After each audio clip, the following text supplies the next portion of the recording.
Dr. Tayal, External Affairs Minister S. Jaishankar today, earlier in the day, he said India is pushing for peace, India is pushing for diplomacy, de-escalation, all credible points, whilst prioritizing, and here's the main point, the safety of the Indians abroad. I think 67,000 Indians that have already been repatriated, they've been brought back home. But the opposition says that simply making a statement without allowing questions defeats the purpose of the parliament. Don't you think they have a credible argument over here?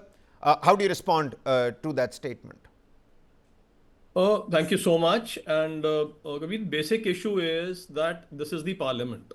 And somebody one fine day cannot just get up and say, oh, today I feel like discussing this, so let's discuss this. It's not 10 Janpath. This is the parliament. You've given a notice, and it's a very serious notice, as a result of which the speaker is not in the chair. And suddenly you say, no, I don't feel like discussing that today, and you run away from there because you know that you are going to be routed.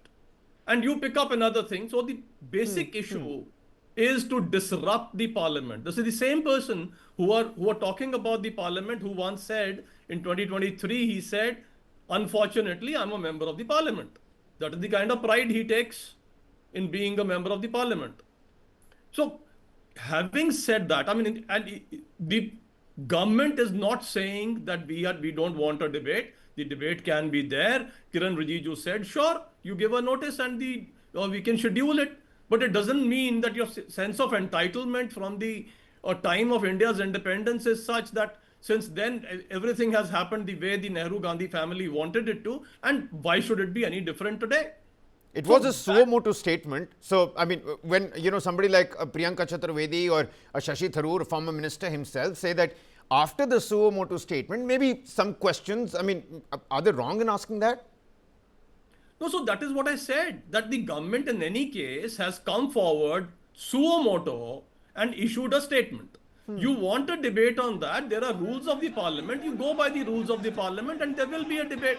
You cannot just come to the parliament and say, oh, sorry, did we give a notice of motion for a no confidence motion? Sorry, not today. Today I feel like discussing this.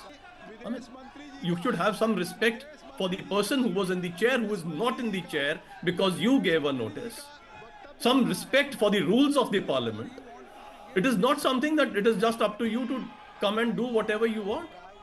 There have been situations before, and the government is very willing to discuss. Although 26/11 happened, there was no debate in the parliament.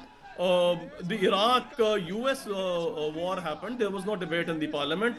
So many more. Russia went into Afghanistan, there was no debate in the parliament. However, having said that, the government still welcomes it, but the rules that the parliament is governed by have to be followed. Okay, so you're basically saying that the due process wasn't followed. The government is not shying away from a debate, but let's follow the due process here. I personally, as a citizen of this country, I also think that, due process needs to be followed. But in a situation like this, let's not compare this with the Iraq invasion. Let's not compare this with Russia's invasion in Afghanistan, because we're directly being affected. 85% of oil supply gets through the Strait of Hormuz, and with the Strait of Hormuz now being that choke point, it's directly affecting common households here. But